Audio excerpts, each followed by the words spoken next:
for a number of years.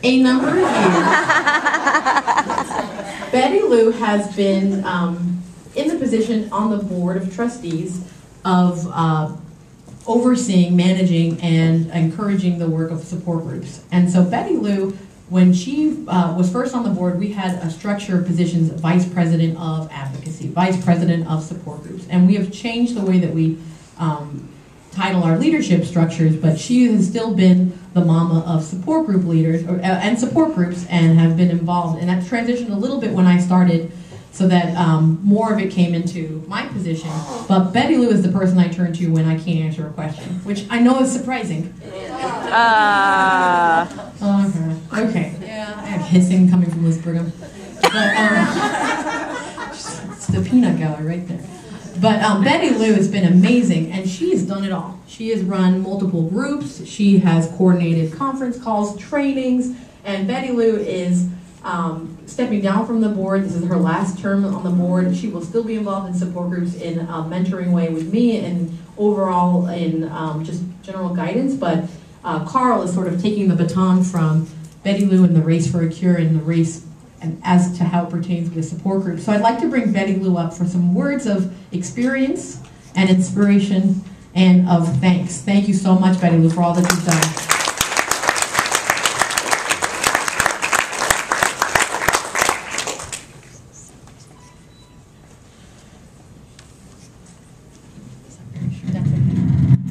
Hello.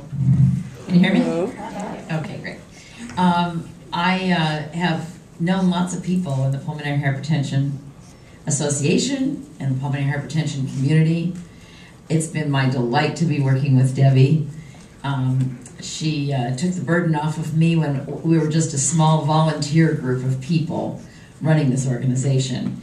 When I came onto the scene in PHA, I had already lost a 4.5-year-old son to pulmonary hypertension in the 80s. And the doctors told me then, we don't know anything about the disease. Just, put him on oxygen, wait till he dies. He only lived 3 months after he was diagnosed.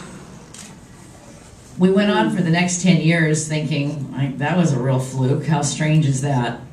Unfortunately, in the 90s, 11 years later, my husband was also diagnosed with pulmonary hypertension. Fortunately, at that time, there were treatments that he could get on, albeit Flolan had still wasn't approved actually when he was put on it.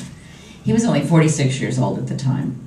And the bad news from that was not only that he had pulmonary hypertension, but that now it was in our family, which is a rare occurrence. And so we had to have our other children tested. I had 3 other children at the time.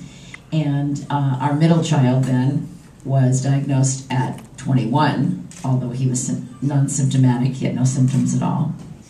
He had just recently been married and had a little girl. And he was fine for 2.5 years. They put him on calcium channel blockers and said, we'll just kind of watch him. He seems to be fine. Suddenly, he had a sudden onset of pneumonia when he was 24. And he was coughing up blood within a few days and hospitalized, put on a respirator. We only had him for 16 days after that. So a second child of mine passed away from this disease. Meanwhile, my husband had been put on Flolan and was doing great. Jerry lived for 13 years with Flolan, and when he was first diagnosed, the closest place that we could go for treatment was to Harbor UCLA, which was about an hour away, to Dr. Bruce Brundage. And the only highlight of our weeks and months of treatment were the times that we happened to run into another patient in the waiting room. And I'm sure you've all had this experience and you can relate to what I'm talking about. And sometimes we'd just go to the doctor and get all the numbers and go back home. And other times we'd see other patients. We'd say, that was so uplifting, that was so great. Let's go to dinner with those people, let's get together again. And after a few meetings like that, my husband said, what if we threw a meeting of some kind? Do you think anybody would come? And my husband had a terrific sense of humor. And he wrote a newsletter, and he asked the nurses for the addresses, which I guess it was okay to give that out in those days. Before HIPAA. And he sent out a newsletter to a number of people, and he called it the Lungen Times. And anyway, it was just something that he felt like would give him something to do while he was now not able to work anymore. And he asked me this question about what if we threw a meeting? Do you think anyone would come? And so I said, well, let's just try it. We sent out a bunch of letters, and we ordered a 6-foot sandwich from Togo's. And we thought, well, we'll just have a sandwich for a lot of days. And when we got there, of course, we didn't have enough food because there were over 60 patients who showed up with their families. It was really a very inspirational thing to happen. And I know that you've all experienced something similar to that because you've all started or been leading support groups. And what a joy that is to be able to say to people, here's some hope.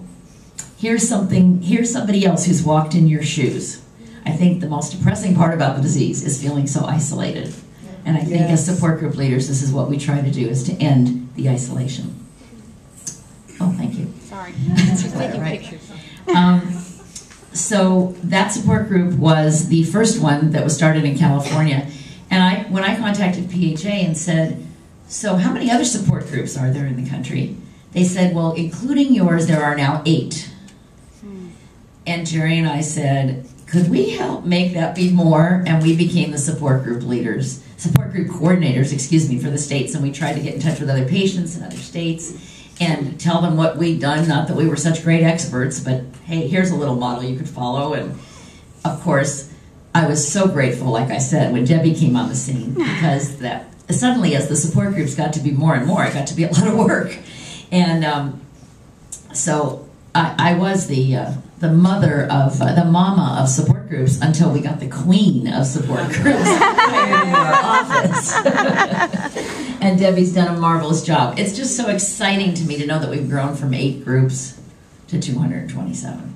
That's awesome, and that's all thanks to you guys and thanks to Debbie, of course.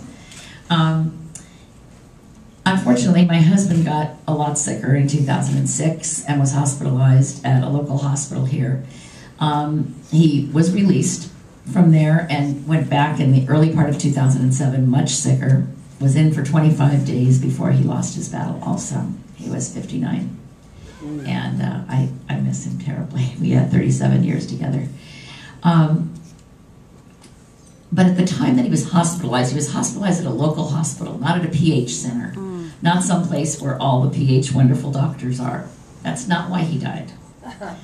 But, I mean, his disease had disintegrated that much. But the doctors and the nurses that were at this local hospital said, oh, we've seen this disease before. Fortunately, he was treated by a doctor who had treated a few PH patients and did know something about it. My husband impressed him so much, I'm sure it wasn't me, that the doctor jumped in the car, drove down to San Diego, talked to the doctors and nurses down there. 2 days later, he jumped in the car and he drove to Harbor, UCLA. It was an hour each way from the hospital that he worked at. He took time away from his own schedule to find out more about it, see if there was anything he could do to save my husband. And there wasn't, but he learned so much at the time that when my husband passed away, he said, do you think we could have a local support group here? Do you think we could start a community-based group that raised funds and awareness? And I said, I'm all for it. I'm all over that. So we have now started a South Orange County group, which is just a few miles from here. So I've been in your shoes starting a group. I've been in your shoes leading a group. And I am just so proud to work side by side with you guys. And to answer any questions that you have, I'd be happy to share anything I've learned over the years. You know, after a while, I know that support group attendees say, I don't want to go to the support group. It might be depressing. Or people are afraid to go, I don't want to see a bunch of sick people. And I don't know, have you had this experience where the person finally comes and they go, oh, that wasn't depressing at all. That was fun. You guys are really neat people. And it's so wonderful to lend that hand. When my husband was getting sicker, and we had been involved in support groups for over 12 years, he said, they don't want to see me. I'm sick. And I'd drag him along anyway. And they would say, do you have anything to say? And he'd say, well, I've had pulmonary hypertension for 13 years. And they'd give him a round of applause and go, that's so encouraging. That's great. And it really inspired him. So I think we just sort of give each other hope when we do stuff like that.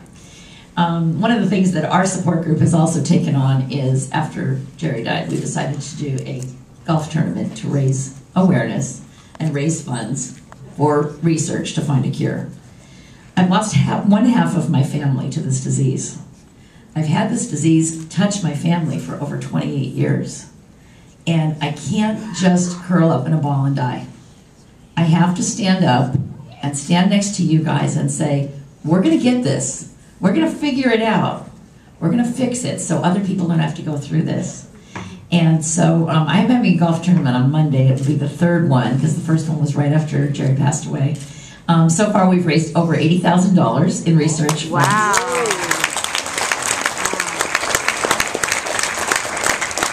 And I really knew nothing about fundraising or golf. I still don't know anything about golf, but it's been fun and it's been wonderful, like I said, to work side by side with people who are interested in spreading the word, making awareness something that, you know, you pass it on to every single person. We used to give out our pins as we went through security when we were flying to meetings.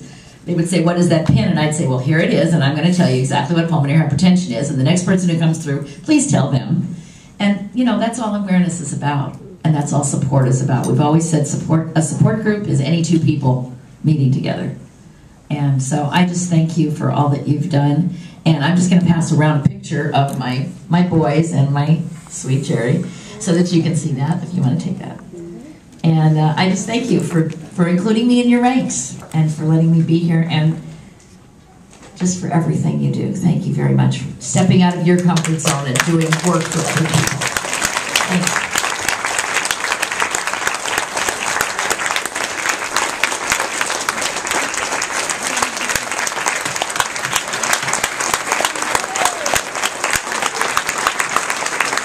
Thank you so much, Mary. You truly are an inspiration.